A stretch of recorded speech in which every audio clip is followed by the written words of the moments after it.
बहुत समय पहले की बात है। एक साहूकार था, उसके 7 बेटे और एक बेटी करवा थी। सभी का विवाह हो चुका था।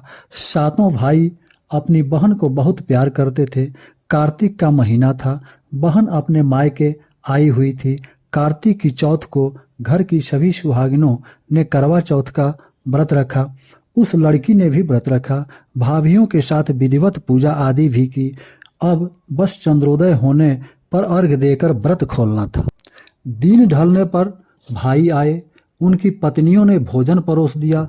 तब भाइयों ने बहन से कहा, बहन भोजन कर ले। बहन ने कहा, नहीं भैया आप खा लो, मैंने आज करवा चौथ का व्रत रखा है, मैं तो चांद को अर्घ देकर ही खाऊंगी। बहन के बिना भाइयों को भोजन करना अच्छा नहीं लगा। ससुराल में होती तो अलग बात थी। जब सामने बहन सुबह से भूखी बैठी हो तो वे भोजन कैसे करें। सातों भाइयों ने आपस में सलाह की। एक भाई जंगल में चला गया और वहां जाकर आग जला दी। दूसरे ने कहा, चल बहन चांद निकल आया है, तू उसे अर्घ देकर भोजन कर ले। वे उसे छत पर ले गए और कपटपूर्ण तरीके से छलनी को इस ढंग से उसके सामने किया कि उसे भी लगा कि चांद निकल आया है। सभी भाइयों ने जब चांद निकलने की बात कही तो उसे भी विश्वास हो गया और उसने उसी नकली चांद को अर्घ दे दिया। फिर वो अपनी भाभीियों से बोली, भाभी भाभी चांद निकल आया है, आप भी अर्घ दे दो। उसकी भाभीियों ने अपने पतियों के डर से उसे सच बात न बताकर इतना ही कहा, ये तो तेरा चांद निकला है, हमारा तो बाद में निकलेगा। नादान लड़की भाभीियों की बात का मतलब नहीं समझी और भाइयों के साथ भोजन करने बैठ गई। जैसे ही उसने पूरी का पहला टुकड़ा तोड़ा तो उसमें से बाल निकला। दूसरा टुकड़ा तोड़ा तो जोर से छींक आ गई। तीसरा टुकड़ा तोड़ा तो ससुराल से हरकारा आ गया। उसने बताया कि लड़की का पति बीमार है, उसे शीघ्र ही ससुराल बुलाया गया है। माँ समझ गई कि चौथ माता रुष्ट हो गई हैं। माँ ने बेटी को विदा करते समय सीख दी, रास्ते में जो भी मिले उसे पांव लागू कहना और जो सदा सुहागन रहो का आशीष दे तो पल्ले में गांठ बांध लेना और उसे कुछ रुपये दे देना। रास्ते में सबने यही आशीष दी, तुम भाइयों की प्यारी बहन हो, तुम भाई बहन का प्यार यूं ही बना रहे। किसी ने कहा सुखी रहो, किसी ने कहा खुश रहो, सदा सुहागन रहो की आशीष किसी ने नहीं दी। जब वह ससुराल के दरवाजे पर पहुंची तो दरवाजे पर उसकी ननद खड़ी थी। उसने ननद के पांव छुए तो उसने कहा, सदा सुहागन रहो, सपूती रहो। यह सुनकर उसने पल्लू में गांठ बांध ली और ननद को सोने का एक सिक्का दे दिया। जब वह भीतर गई तो उसने देखा कि पति धरती पर लेटा है और सास पास बैठी हुई है। चौथ माता के कोप का प्रभाव ऐसा था कि उसका पति न मरा था और न ही जीवित था। उसे देखकर सास ने कोई उत्साह नहीं दिखाया और उठकर बाहर चली गई। वह अपने पति की सेवा करने लगी। समय बीतने लगा, वह पति की सेवा में जुटी रही। सास जो रूखा सूखा भोजन भेजती वही खाकर वह पति की सेवा करती रही।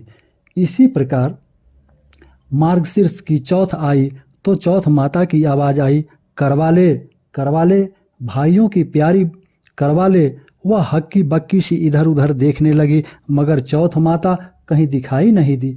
तब दुखी होकर वह बोली, हे चौथ माता, मैं जानती हूँ आप मुझसे रुष्ट हैं, अब आप मुझसे मेरा हंसता खेलता सुहाग लौटाएंगी। हे माँ मेरा उद्धार करो।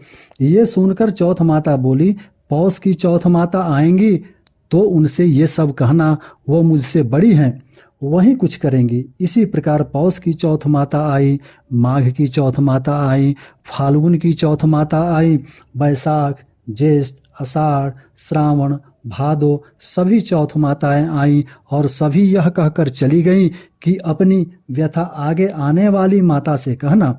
इसी प्रकार आश्विन की चौथ माता आई तो उन्होंने बताया कि कार्तिक की चौथ माता तुमसे रुष्ट हैं, तुमने उनके व्रत को खंडित किया था, उन्हें मनाओ, वही तुम्हारा सुहाग वापस लौटाएंगी। वह आए तो उनके पांव पकड़कर बैठ जाना और तब तक नहीं छोड़ना जब तक वह तुम्हें सदा सुहागन होने का आशीर्वाद न दे दें। यह कहकर वह चली गई। जब कार्तिक की चौथ माता आई तो वह बड़े गुस्से से बोली, करवा ले भाइयों की प्यारी बहना, करवा ले, दिन में चांद उगाने वाली करवा ले, व्रत खंडित करने वाली करवा ले, भूखी करवा ले। वह समझ गई कि चौथ माता बहुत गुस्से में है। उसने भागकर चौथ माता के पांव पकड़ लिए और गिड़गिड़ा कर बोली, हे माँ, मुझे माफ कर दो। भाइयों के प्यार में मैं व्रत का महत्व समझ नहीं पाई। हे माँ, मैं तुम्हारी बच्ची हूँ, मुझे क्षमा कर दो। जीवन में अब ऐसी भूल कभी नहीं करूँगी। चौथ माता बोली, अरे पापिन, छोड़ मेरा पाँव।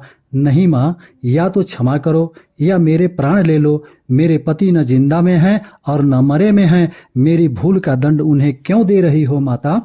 या तो मुझे मेरा सुहाग लौटा दो या मेरे प्राण ले लो। मैं तुम्हारे पाँव नहीं छोड़ूंगी। यह कहकर वह विलख विलख कर रोने लगी। चौथ माता को उस पर दया आ गई। उसके आंसुओं ने चौथ माता के क्रोध को शांत कर दिया।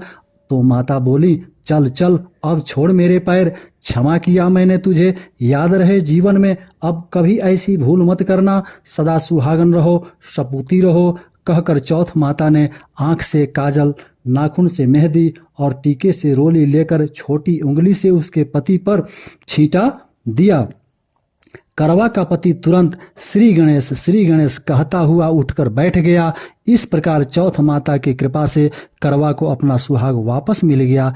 हे श्री गणेश, हे माँ गौरी, जिस प्रकार करवा को चिर सुहागन का वरदान आपसे मिला है, वैसा ही हम सब सुहागिनों को मिले। जय भगवान श्री गणेश की, जय माँ गौरी की, जय चौथ माता की।